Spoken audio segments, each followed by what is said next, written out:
Let's return to This Week in America. Here's your host, Rick Bratton. Welcome back, everybody, coast to coast, This Week in America. Back with us on the program is author Tootsie Barron to talk about her beautifully written children's book, I Can See the Rainbow Bridge. Tootsie's wish is that when children finish reading this book, they will understand that their beloved pets really do go to a beautiful place when they cross over the Rainbow Bridge, and to learn about death in a gentle way through the character Boy Scout. Tootsie was born in North Jersey, Jersey City, now called South Jersey, just outside the Queen, Atlantic City, her home. She has 2 grown children, is widowed, lives in a world of silence and her words. When she has a break from them, she closes her eyes and remembers everything good. As she signs every book, I wish you all that heaven allows. Tootsie has been with us on This Week in America. We discussed her critically acclaimed mystery thriller, Sugar Paper, the story of a naive feminine girl who goes on to become renowned as the legend and New Jersey's most stand-up lady, titles given her by the godfather of New Jersey's largest and most powerful mob. Back with us on This Week in America to talk about her children's book, I Can See the Rainbow Bridge, is Tootsie Barron. Tootsie, welcome back to the program. Great to have you back with us. Well, it's always nice to talk to you, Rick. I enjoyed it before. I'm going to enjoy it again. Tootsie, this book is so well done. Give us a little background on this. This is certainly different than Sugar Paper that we talked about before. Talk about the background, where this idea came from for this book, I Can See the Rainbow Bridge. Well, actually, it came to me after I lost both of my papillons, my beloved Wise Guy and Boy Scout. As you know, Boy Scout is the subject of this book. As Yes. a matter of fact, he does the talking. And I probably lost them in a little over a year. Both of them crossed over. Mm-hmm. And I was feeling a lot of pain. And I got to thinking to myself, it just popped into my head, well, if I'm feeling so down and heartbroken, what if the first and second grade is that's really who I geared it for, yes. First and second graders. What must they feel when they lose the family pet? As anyone who is a pet lover knows, they become like our family. When Exactly. we lose them, Yes. it's like losing a member of the family. And we do grieve, and our hearts are broken. And with that in mind, I felt so badly for the little children, especially because they don't know yet that much about the concept of death. And I decided to integrate the subject of death, which is a fact of life, with the loss of a pet. And I did it through my Boy Scout. And actually, it's a poem. But the publisher loved it so much, they said to me, we'd like to take this poem and transform it into a children's book. Are you okay with that? And I said, well, better yet, if you think you can do that, I think that would be better for the children to understand it. Yes. And that's exactly what they did. Well, it's beautifully done. The book... I just got the review about 3 weeks ago, the independent review. Yes. It's on my website with all my work, www.tootsiebarron.com. And you can see the actual independent book review I received. And I also have the one up there from Sugar Paper. Now, they're both great reviews, but this one, the children's book, is way over the top. This got, if there's such a thing, a AAA plus, then that's what this book got. And I'm proud to say that because of the interview, the critic, he got what I was trying to say. He understood that I was trying to deal with a very difficult subject in the right way for young children. And he said he never saw it done better. Even probably psychologists couldn't have done it better with the young children. Yes. And he was very imbued with it, loves the book, thinks it's a better tool than they could ever learn in school. They got it better through my Boy Scout. They got the message. The children will get the message that not to worry, when their pets cross over that rainbow bridge, they really do go to a beautiful place. You've done and that is my message. Well, and it's so well presented, and that review is a rave review, and rave is selling it short. It's a double review that you will. I never expected to get that good of a review. It was just amazing. I was quite shocked. Well, sometimes the reviewer doesn't really tap into what the author's attempting to do. Here, it was like they were with you during this process. It is so well done. That review on Tootsie's website, it's Tootsie Barron, TOOTSIEBARRON.com. The book is I Can See the Rainbow Bridge. The book's available at Amazon, at urlinkpublishing.com, the usual places. You can order it, get all the information at Tootsie's website. And while you're there, you can get information on Sugar Paper, too, the last book that we talked about on the program. Talk about the challenges in presenting this book. And the reviewer does an excellent job of capturing that you're able to get down to the level of the reader, a very young first, second grader, and be able to talk at their level so they understand this. What were the challenges in presenting this message, which comes from an adult, in a way that the young children can understand and respond to? Well, the way I handled that was my thought exactly. What is it going to sound like coming from an adult? Yes. Are they going to be able to get it? So that's where the imagination comes in. See, I don't have to be very big to do what I do because everybody knows I'm Tinkerbell Tootsie. But I need a big imagination to do my kind of work. And it came to me, why not give the language and the talking to Boy Scout? And that's exactly what I did. He recites the poem. Tootsie doesn't do any talking in that book. It is the story of Tootsie and Boy Scout, our love for each other, his unconditional love. And he even gets Tootsie through the hard time when she loses her husband. As a matter of fact, he kisses the tears away from her eyes.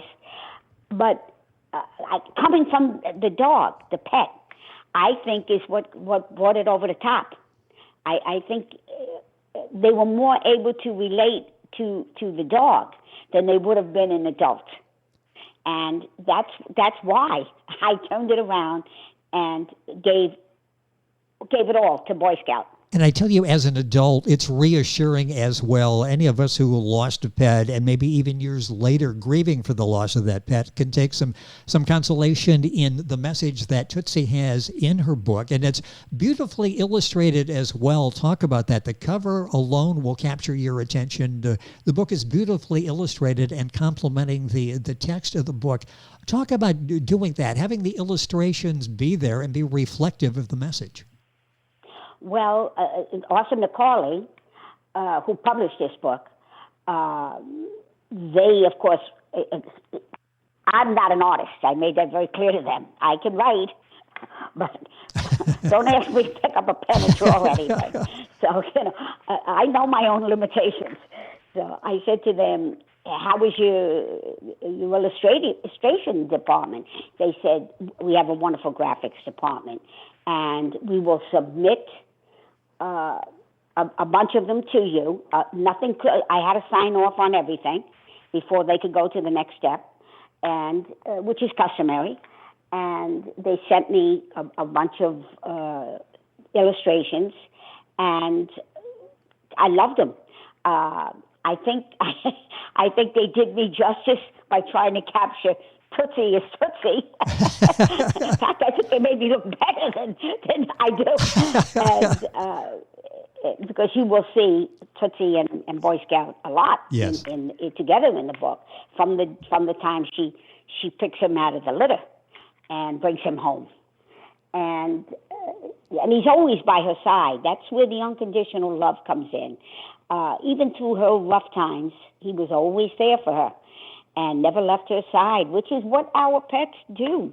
They seem to have this inner mechanism that they can feel our sadness Exactly. and our hurt.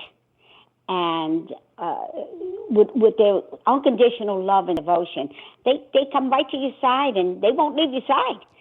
And it's almost like they have an extra... And that's exactly what Boy Scout did. Well, it's almost like they have an extra sense when they got know me through some rough days. And, yeah. And the children, I think they get that. I think they can feel that. They can, because they're going to see it in the illustrations, and they'll see the tears in Tootsie's eyes, and they'll see him kissing the tears away.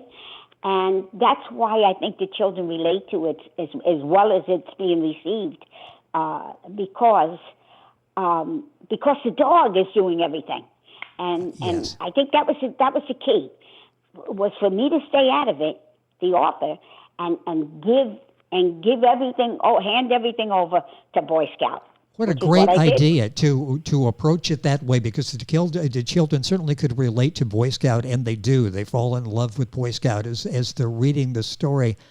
What did this do for you? Your memories, having animals, your pets go across the Rainbow Bridge. What was this like for you? Was this sort of therapeutic in a sense in writing the story and sharing it with especially young people? Oh, absolutely.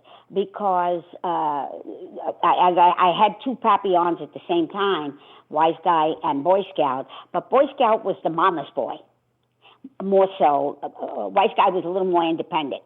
As long as he could see me from across the room, Boy Scout was fine, because papillons, they're not lap dogs. They don't necessarily have to sit on your lap, but they want you in their line of sight at all times.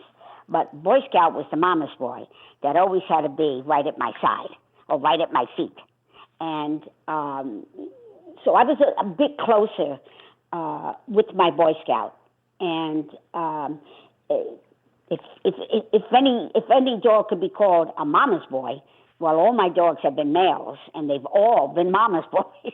But Boy Scout was number one when it came to being a mama's boy.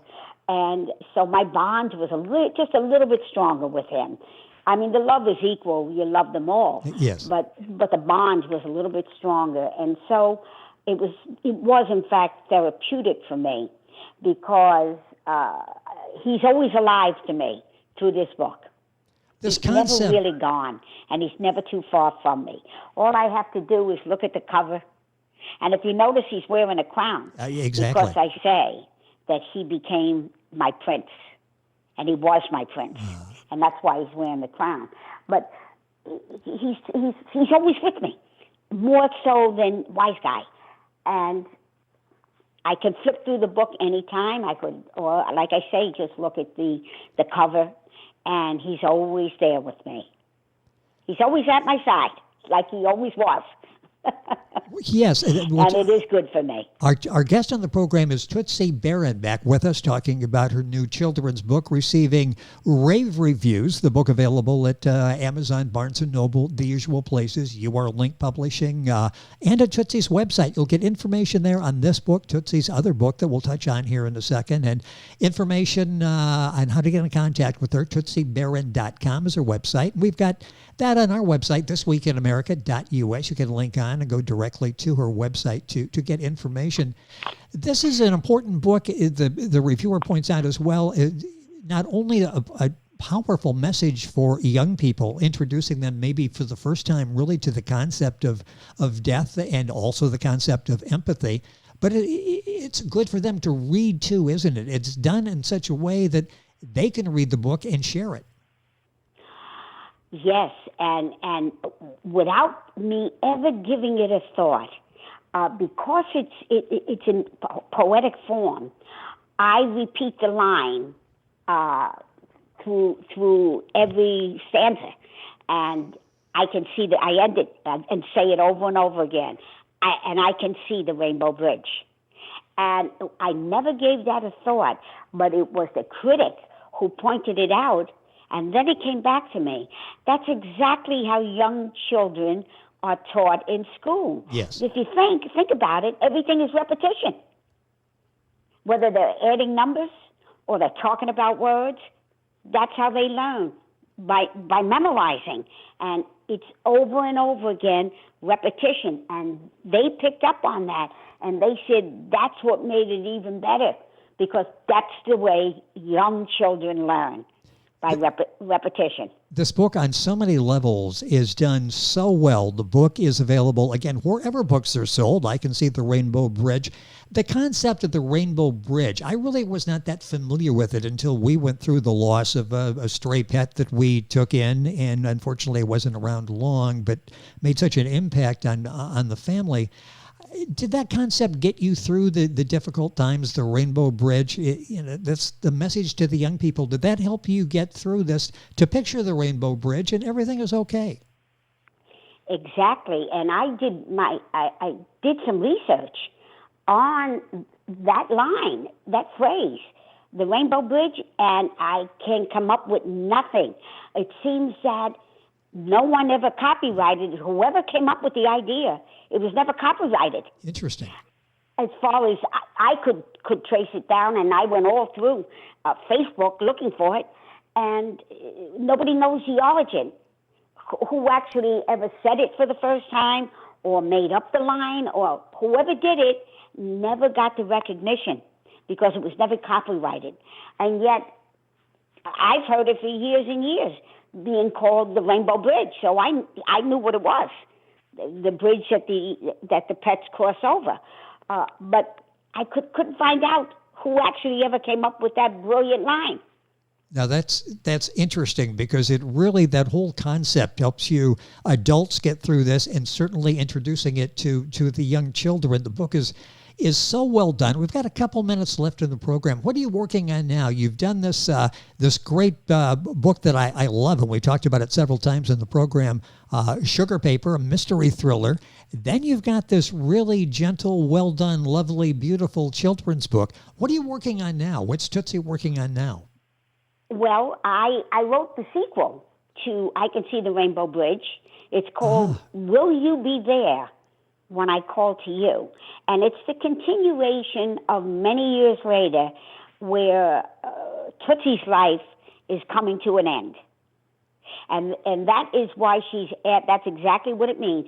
She's asking all of her boys that she's had all her life, especially Boy Scout.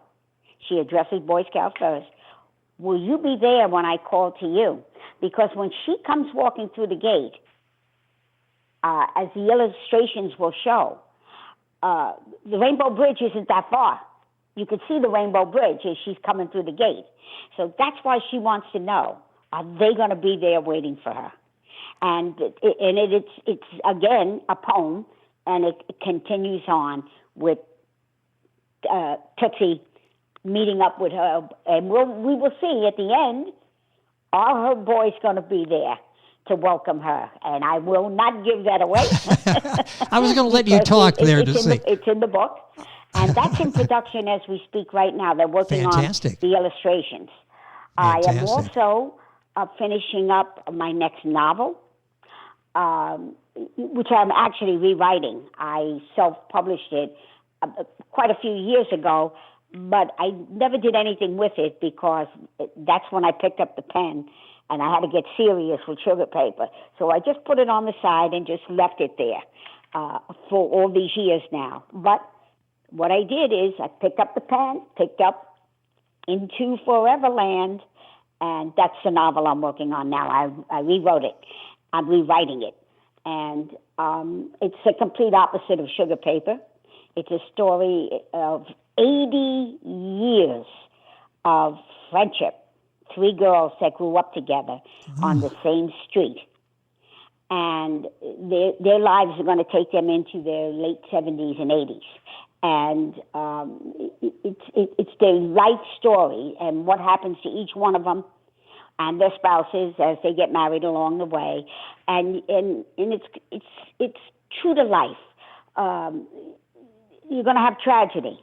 You're going to have death. You're going to have babies being born or grandchildren. And you're going to have the highs and you're going to have the lows. But in the end, and then it turns into I introduce a beautiful love story as well into it, and in the end, you'll see. I'll wrap it up, and you're going to find out what happened to each one of them, and I ask the question: is it over? And I don't give that up either. I didn't think you were going to. I might write a sequel for that one as well. You've taken on both new books. I leave the door open. You've taken us right up to the end. I like to leave the door open, you know? Well, and I tell you what, I'm going to be watching, and you should too, Tootsie's website, which is TootsieBarron.com. I'll spell that for you here in a second, where you'll be able to get information on Sugar Paper, which is still receiving rave reviews. People talking about Sugar Paper, the mystery thriller that started it all for Tootsie. This book, I Can See the Rainbow Bridge, and the two new books that she's talking about. I'm sure you'll get all the information on Tootsie's website. Tootsie, a couple more books, that's good. A couple more reasons that I need to call you so we can talk about that. It is always a pleasure. Congratulations on the success of both books. Sugar Paper still doing exceptionally well out there.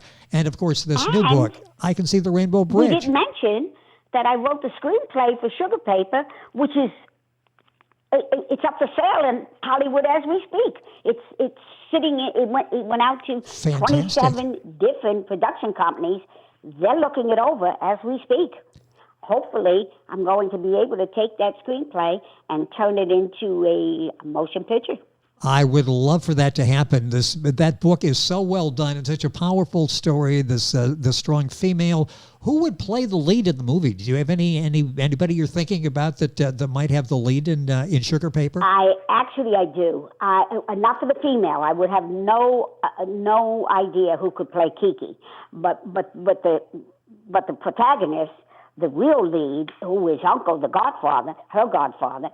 I actually wrote the part when I started that book with Dustin Hoffman in mind. Ah, yes. But I started it and I got set back 18 months because the first publisher told me it was too long for a first-time author. It took me 18 months. I had to scrap the book and start all over again. Oh, wow. You just can't take pages out and words out. Yes. You have to rewrite it. And so then I thought, well, so many years have gone by. Could he? I don't know if he would be able to handle that much dialogue, because I would have loved to have him because he's in just about every scene. Yes. And I don't know, but my second choice would be, if he couldn't, I could see Gary Sinise playing yes. her godfather, or as she calls him, Uncle. I could see him in that role. Boy, both good choices there. You couldn't go wrong with either of them. And the best of luck with the screenplay. I had that down in my notes to ask if any talk about turning that into a movie, and there is, and you've got the process started. And it is always so much fun, Tootsie, to have you on the program. This book is I Can See the Rainbow Bridge by Tootsie Barron, Tootsie, and Barron, Barron. Her website, TootsieBarron.com. You'll find the book at Amazon, Barnes & Noble, the usual places. And if you go to our website, thisweekinamerica.us, you can link on directly to Tootsie's website. Tootsie, a pleasure having you back on the program. Look forward to having you back again to talk about the new projects, and hopefully we'll talk very soon. Thank you for being with us. Thank you so much for having me. It's always a pleasure to talk to you. And as I sign every book, is the same way I sign off. I wish you all that heaven allows. Well, that's very nice of you, and I thank you for being with us on the program. Tootsie Barron, our guest. Information on our website, thisweekinamerica.us. And we're back on today's program right after these messages. This Week in America is online. You can visit our website, thisweekinamerica.us. Scott Pinkerton, Associate Producer of This Week in America. Jay Anderson, Segment Producer. Ben Watson, Webmaster. Otto Bechet, Director of Engineering and TV Production. This Week in America produced and is a trademark of Blue Funk Broadcasting, LLC. For information on all of our guests and to listen to this week's show, our website again at thisweekinamerica.us. And I'm Sean Bratton, Executive Producer of This Week in America.